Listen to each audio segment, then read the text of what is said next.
What is going on, Swoopers? Welcome back to another episode of Swoop Luke. In this episode, amazing, we are joined by Caitlin Bunker, the captain of our VFLW side. Bunks, Kates, whatever you want me to call you, welcome. Thank you so much for joining us in a super huge week for you guys.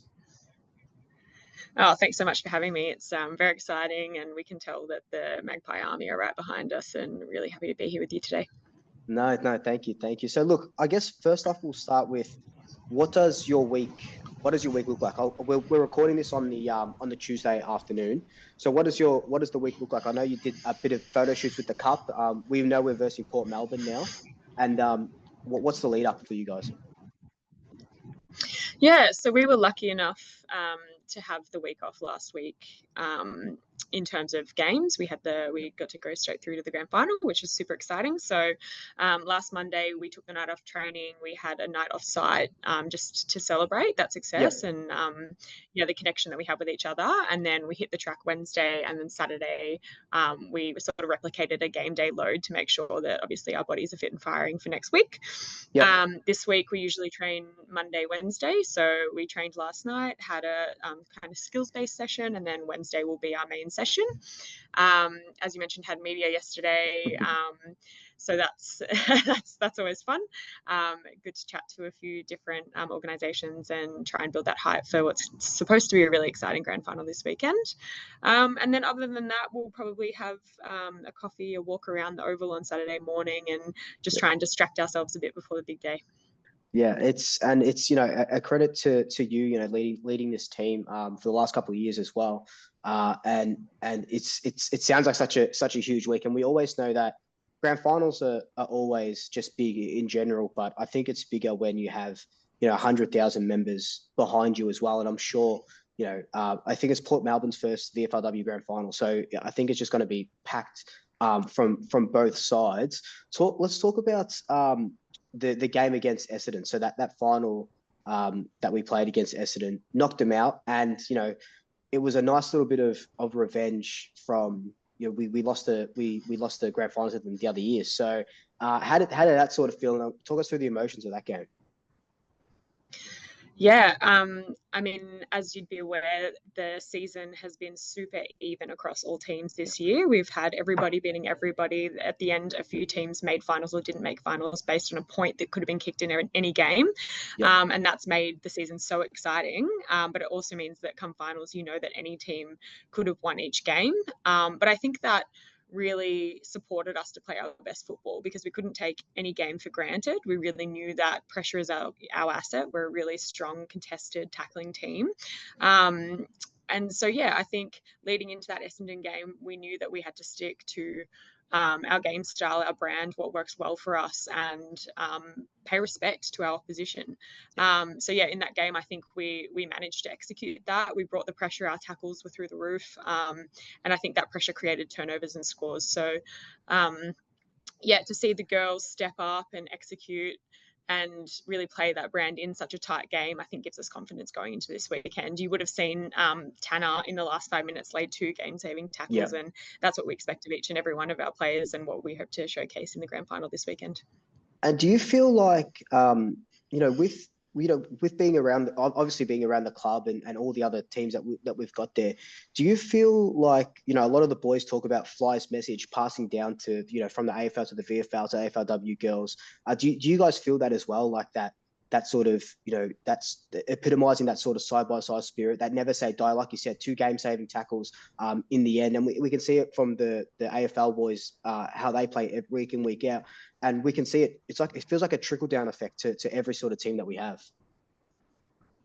Yeah, I think that side-by-side mentality has always been a key feature of the club. I think that's something that the supporters live by, have always lived by.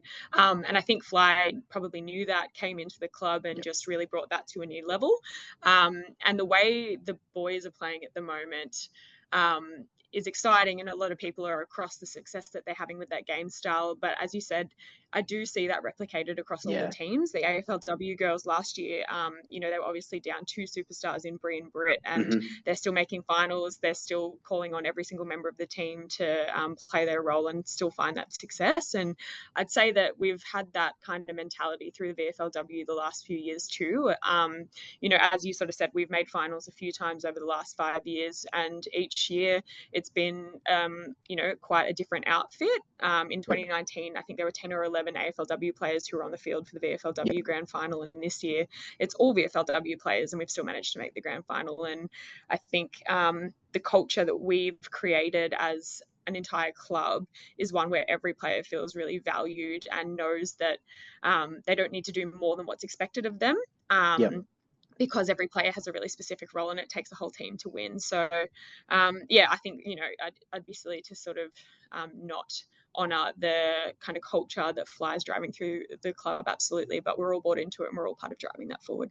And that's exactly what we like to hear. And, you know, it's a testament to like Chloe as well, being able to coach you guys through, you know, a couple of not rough years, because, you know, so like you said, 2019 we made the grand final, we won the grand final, which was nice. 2020 we had that COVID affected year, and correct me if I'm wrong, you started with us 2021, and that was that no me I started in I was in the 2019 side as you were vice captain, and then 2020 season cancelled. 2021 I became captain, and then that year we went undefeated right through to 4 days before the grand final was and that's what I wanted to touch on, that because I remember that so vividly.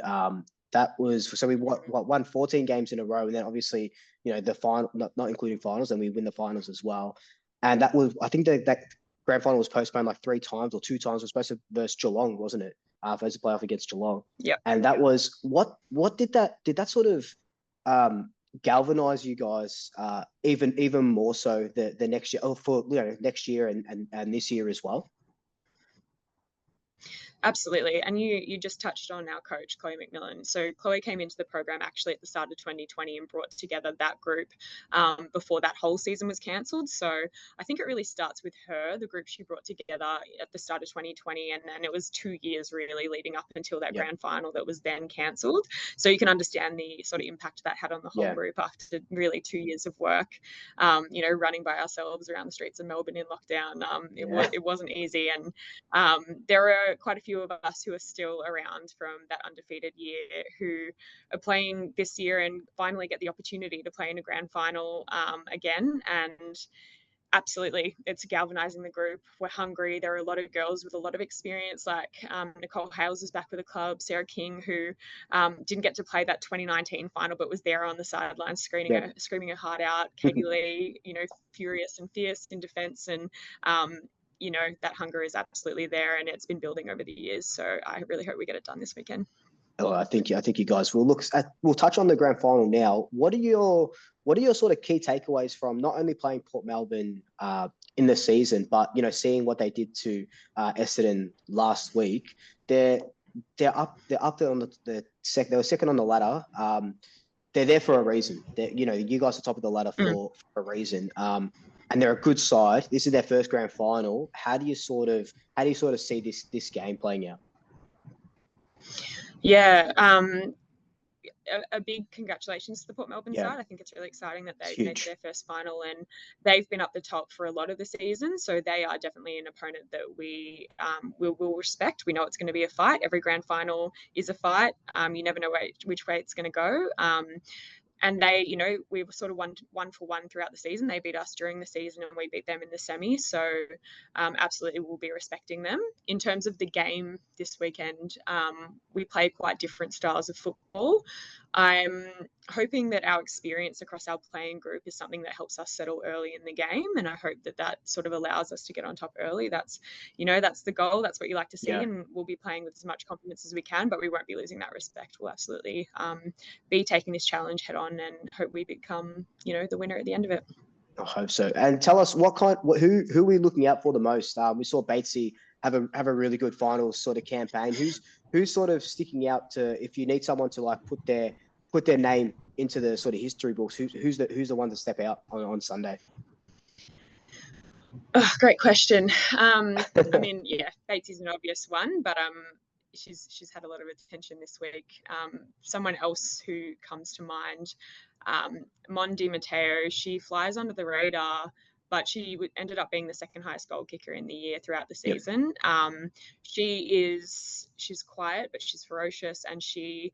I was having a conversation with her a week ago about finals and the pressure and how, I was sort of like, I'm a midfielder, I'm a back actually from way back. And I just said, how do you execute in those clutch moments in front of goals in finals? And she said, I thrive on the pressure. And I just think that's so inspiring to have somebody like that in front of goal in a grand final. So, I hope to see her slot a few from the boundary in the grand final. That would be super exciting. But she's so humble and so deserving. And I think she's one to watch for sure. I can't wait. So look, Sunday, it's just gonna be huge. Like we said, this is what Collingwood's for the VFLW side's third grand final since 2019, and that's just a testament. And like you said, you've been there since that 2019 grand final as well. So look, it's a testament to everything that you guys have developed and the group that you have. And like you said, from having nearly a dozen AFLW listed players, in that 2019 grand final. So now just having all the AFLW listed players, and it's not people have to understand that it's not a full-time job for you guys. And to be able to just back it up week in, week out, put the effort into, come to training, it's just, it's hats off to you guys really, and yourself leading this team for so long. And I'm sure you're just, super proud of every single one of these girls. Yeah, absolutely. Something that is so special about this group is, as you said, we're not full-time athletes. We're there because we're really passionate about the game and what we do, and really grateful for the opportunity to play for such an amazing club. And I think the way that we've been invested in is reflective of how we play on the field. But yeah, you touched on it. It's so exciting that we've had so much success over the last few years, but this weekend is really important to us. We've been hungry for this one for a few years, and I'd like to call on the Magpie Army to get down there and support us and be that for us 22nd man. Out there, because it's for Port Melbourne, it's a home grand final, and I really hope that all the Magpie fans are there to outnumber the Port fans. That would be great. No, definitely, and we're gonna get there. We're gonna get there in droves, and I know most of the club's going to be there as well. I remember in 2019 when Eddie went down there and celebrated with you guys on the podium, and it's just those little things. And the thing I love about being a Collingwood supporter is just the love that the supporters and fans, that we have for every single aspect, whether that be, you guys or the wheelchair team or the community wrestling team or the AFL, all these sort of teams, and the netball team when the girls were playing and stuff. And we just want the silverware. That's all we want, That's it. That's what we're hoping for.